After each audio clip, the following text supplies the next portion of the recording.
Hello and welcome to the Thursday, May 4th, 2023 Parks and Human Services Committee. I am Councilmember Michaud, and sitting on my right is Councilmember Troutner. First of all, do we have any changes to the agenda? Yes, Madam Chair, we have two changes to the agenda. For item number 2, the speaker is changed to Lori Hogan. And for item number 3, the speaker is changed to Terry Youngman, and no additional changes from there. All right, sounds good. Moving on, can I get a motion to approve the minutes? Madam Chair, I move to approve the minutes from March 2nd, 2023. Second, all in favor say aye. Aye. Any discussion? Any opposed? All right, minutes are approved. All right, moving on, we have the Kent Senior Activity Center lunch program, and we have Lori Hogan here. Welcome. Good afternoon. I'm Lori Hogan. I'm the Recreation and Cultural Services Superintendent, and I'm here to update you on the Senior Center lunch program. We've worked with Aladdin, the current contractor of our lunch program at the Senior Center, for over 20 years. And it's time for us to ask your approval to update the contract that we have with them. There has not been a change in cost for us since 2018. We look back in the records, and so they've experienced a host of increases in staff costs and food costs and have found it necessary to bump the price up. We currently pay $7 per meal. The contract takes us up to $8.50 per meal, and we'll be making adjustments appropriate to that within the cost to our seniors. We currently have a great relationship with our VSHS levy funding that allows us to offer free and reduced lunches, and that helps us offset the cost of this program. We're currently doing on course to exceed last year's 12,500 lunches. So that's a great number that we're achieving. We've seen about 130 lunches in the free and reduced realm this past month. So the need is currently out there. For many, this is a great program. For some, it's an essential program. Some, this is the only hot meal they'll have every day, and so it really is a value to the community as well. So unless you have some questions for me, we're asking that you authorize the mayor to sign the food and services agreement with Aladdin in the amount not to exceed $200,000, subject to final terms and conditions. Thank you, Lori. I know our seniors really like going to lunch there. I know we used to have a day where it was a different cost, like it was a lower cost on Wednesdays or something like that. Do we still do that? We still do that, yes. It's actually a sandwich and soup day on Wednesdays, and so that, you know, it's a nice change up in the menu, and it's also a nice change in the price. Okay. They also do a variety of special meals for us throughout the year, holiday meals, Thanksgiving, Christmas, and some other special dates throughout the year. Okay, so is the price for seniors going up to $8.50? Is it at $7 now? The price for seniors will only go up $1. We're raising that to $8. Okay. And then we'll kind of see where we're at. We'll evaluate with our levy funding and so on, and then potentially make adjustments from there. Okay, and when would that change happen? The change would happen at the time that this contract is signed and in place. Okay. Do you have any questions? That answers all my questions. Okay, great. All right, can I get a motion? Thank you, Madam Chair. I move to authorize the mayor to sign the food service agreement with Aladdin Food Management in an amount not to exceed $200,000, subject to final terms and conditions acceptable to the Parks Director and City Attorney. Second, any discussion? All in favor, say aye. Aye. All right, motion passes. Thank you so much. Thank you very much. All right, up next we have Terry to talk about the Mill Creek Canyon Trail and EarthCorps contract. Ron, if you could queue up my presentation, please, sir. Good evening, Council Chair, Councilmember Troutner. Thanks for having me here tonight. Good to see you all again. Terry Youngman, Park Planning and Development Manager, bringing to you pretty routine business tonight in the form of a annual contract that we execute with EarthCorps for really what is mostly maintenance work, trail repair work within within Mill Creek Canyon Earthworks Park. Wanted to provide a little bit more context on the work that we're proposing, some of the work accomplished in previous years, what's going to happen this year, and some news related to the washout. So This is our third consecutive year working with EarthCorps. They're a great group. They're very collaborative. They have helped us develop trail standards and a playbook for how we're going to deal with nature trails throughout the entire city. So working with them has been a great success. They also offer a really great price for working in some really tough corridors, and is really a good cause. So it's a great thing all around for us. The trail work that we've done to date has focused mostly on restoring the primary trail within Mill Creek Canyon. So we're not trying to get more connections. We're really just trying to take that existing trail corridor and get it up to current day standards and make it maintainable by our staff. We're also trying to give trail users some additional confidence in providing some additional ingress and egress to the trail system. Right now, remember that trail corridor is very much steep slopes and down at creek level. So once you're in, you're kind of in, but giving people more options to be able to hike in and then have an option to get out of the canyon really gives people the confidence to go and use that trail system.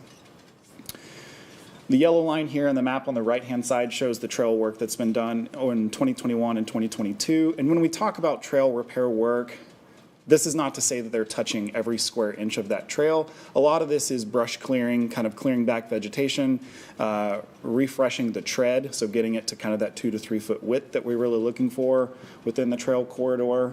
That's what most of the work consists of. And then building structures where we have the need for them. If there's particularly muddy areas or areas that are constantly saturated, building, some amount of crib wall and bringing in gravel to make those sections more sustainable. Addressing these muddy areas where we have hillside seeps, we formalized the switchback on the south end of the American Legion property. So there's a switchback that now gets you up to the Legion property and out of the canyon there. Then we had the washout, and so we constructed an additional switchback that you can kind of see right here. So that's an additional switchback that was built last year that gets you up to the Gould property. And when I talk about the Gould property, remember, that's the flat property that we have just off Canyon Drive. That's property that we own. So that trail gets you up to the Gould property that allows you to route around the washout. That washout exists roughly kind of right here. So it's kind of a temporary detour until we can get in there and deal with that washout, which we'll talk about more here in just a second. So that talks about the work that was done in 2021 and 2022. So they made a lot of progress. I would say this part of the trail is very much formalized. Councilmember Michaud, you were with us when we hiked some of these sections, so you can kind of see the results of some of that work. So what are we going to do in 2023? The goal is the line in red. Now, remember, when we take on this work with EarthCorps, you kind of got to get in there and start working and seeing how far you're going to make it. We're going to get to as much of this as we can do in 2023. Some of this could kick into future years, 24 and beyond. But the idea is that we're continuing the work upstream of the American Legion property and continuing to march all the way up to where the trail connects back in with 100 Place southeast. So the red line shows that approximate route.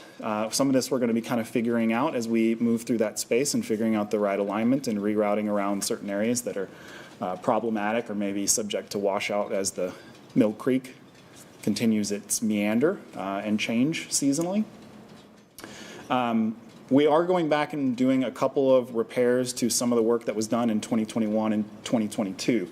Very minor as it relates to the overall work. We've got about 40 working days within this contract. The work that's shown there is really about 2 of those days. So again, really minor in comparison to what's being done in the contract. And it's not repair work that's deficient from EarthCorps. One of the stair treads from 2022 was burned, so arson damage. That's not something that they caused. So they're going to go back and fix that for us. And then there was a set of stairs that we built in 2020 that, as we're doing this work, we're trying to approach it in an adaptive management perspective. So what that means is we're going to try things, and if it's not working, we're going to add infrastructure to harden that. So there was some erosion that was going on connected to one of those. We built a set of stairs. We didn't add ends to them at the time because we thought it would be good enough. We're now going to go back and add some ends to those stairs so that we don't have any erosion connected to those stairs. Schedule for this is going to be this summer. So I think we'll start in July, and then we've got about 40 working days. EarthCorps tends to move around quite a bit, so they'll do some work for a week, and then they're going to move to a different job site, then they'll come back. But through the course of the summer, that work will be taking place. I want to talk a little bit about the landslide that occurred. Again, just as a reminder of the character of Mill Creek Canyon, steep slopes and then a changing creek environment, living kind of with the seasons as we have high flows, those flows come up, and it changes what happens within the canyon. And the trail goes up and down and oftentimes is right at creek level. So some sections of this trail are subject to flooding, damage from creek changes, and so forth. We experienced a pretty big change in 2021. So November 2021, and I think we had like 14 inches over the course of a month or some crazy amount of rainfall back whenever it happened. But we had a significant landslide that occurred where about 50 linear feet of trail was lost. And it's a wide enough section that you can't get past it at this point. And what that tells us is that we have an unstable slope, and that creates a serious safety concern. So when we approach the repair to this, it takes a different form than the stuff we're doing with EarthCorps. The things we're doing with EarthCorps is generally we have a stable environment and we're just making it better. This is an engineering problem that requires an engineering solution. And so this takes additional time. And so since that washout occurred in 2021, we immediately took some steps to try and correct it because we know how important a contiguous trail is to giving users confidence to be able to use that trail system.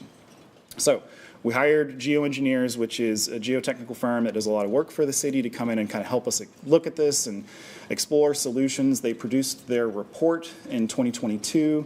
We now have that completed report, and we've been going over that with EarthCorps to see if it's a good match, if the construction solution is a good match for their expertise. So that's still an ongoing discussion with them. We actually just this week got some proposals back from them of things they think they could do. So it's being discussed among the project team and geoengineers. The goal is to try and get this work into 2024. I'm really hesitant to say that right here, but that's what we're shooting for right now. But there's several obstacles that could get in our way that may slow that progress down. And those are, is this something that EarthCorps can even perform? That's still an open question that we need to get answers to. And permitting. Because we're down, that particular section of trail is down at creek level, and we're going to be bringing in potentially fill as part of the solution, there are certain permitting processes that we need to run through in order to do the right thing as it relates to that trail work. So that permitting could extend the time on that, but our goal is to try and quickly move to get the solution engineered and a proposal to be able to do it and get that work moving forward just as soon as we possibly can. It's also very likely that whenever we do have a solution for that, if it is through EarthCorps, it's going to tie up their entire contract for that particular season. So that's the update on the washout landslide. We're working on it, among several other things on our project list. I also just wanted to give an update on the Mill Creek Canyon Framework Plan. So all this work is connected. We've been marching through the canyon, making trail repairs, trying to keep the momentum moving forward, and at the same time working on a holistic plan that addresses the entire canyon and Earthworks Park. So round 2 engagement just completed. We had a good turnout for that. The project team, Mithun, our consultant, has taken all that feedback and is now incorporating that into the final framework plan. Our goal is to get that out for public comment later this summer. So I think I'm feeling good about that. We just saw kind of a draft of that plan this week. And then the idea is that that final plan would be presented to council in the late summer of this year. All the information's online. EngageKentParks.com would be the place to go to find out more information about it. And if you have questions about ongoing trail work or about the washout or any of those sorts of things, Brian Higgins, who's here with me today, is the person to ask those questions. So his email address is here on the presentation. If anybody in the public has concerns or questions about that, please reach out to us. We'd be happy to talk to you about it. That's all I have for that. What we're asking for today is for this committee to authorize the mayor to sign a contract with EarthCorps in the amount of $121,198.08, subject to final terms and conditions. Thank you so much, Terry. So we did get some feedback about this work, and there's concerns that the washout area isn't being prioritized. You have told us it's a serious issue. It's going to cost a lot of money, and it needs to be done by professionals. So it's just going to take some time. And when there is like a route around, right? There is, yeah. So there's a switchback that goes up to the Gould property, and then you can hike across the American Legion property. We're in good discussion with them about the fact that trail users need a route around and working on an agreement with them to formalize that then connects on the edge of that American Legion property and then gets you back down to creek level. So there's absolutely a route around. You still can hike it. And I should have said this before. I would absolutely discourage people from making any changes or modifications to the Mill Creek Trail. It's important that we not rush to try and fix this too quickly, and that we instead really engineer the permanent, appropriate solution that is going to make all of our park users safe. That's what's primary importance to me, is that this is done correctly. Yes, I would agree. Please do not do your own work. There's liability issues. We don't want people getting injured. Okay. You also mentioned that we might need some permitting. Is that from the city or is that from a different organization? Really be more ecology Okay. related permitting, working in a waterway, those sorts of things. Okay. All right. And then for this, the work that will be done this summer, where does the trail end? Can you bring that presentation back up, and I'll go back a couple of slides, Ron? Thank you. So the red line, I'll point it out here. Red line starts here at the Legion switchback and then goes all the way down to 100 Place Southeast, where our road closure is. So the idea is to kind of connect in with that piece, and then you've got that then connects up into the neighborhoods that direction. Okay. Do you have any questions? No, I just want to say thank you very much for being here. I think Councilmember Michaud said it. We've had some questions about this, but your explanation will hopefully answer those questions that the public has. So thank you very much. All right. Are we ready for the motion? Okay. I move to authorize the mayor to sign the Park Trail Restoration Services Agreement with EarthCorps in the amount of $121,198.08, subject to final terms and conditions acceptable to the Parks Director and City Attorney. Second. Any discussion? Nope. All those in favor say aye. Aye. Aye. All right, motion passes. And that brings us to the end of our agenda, so we are adjourned.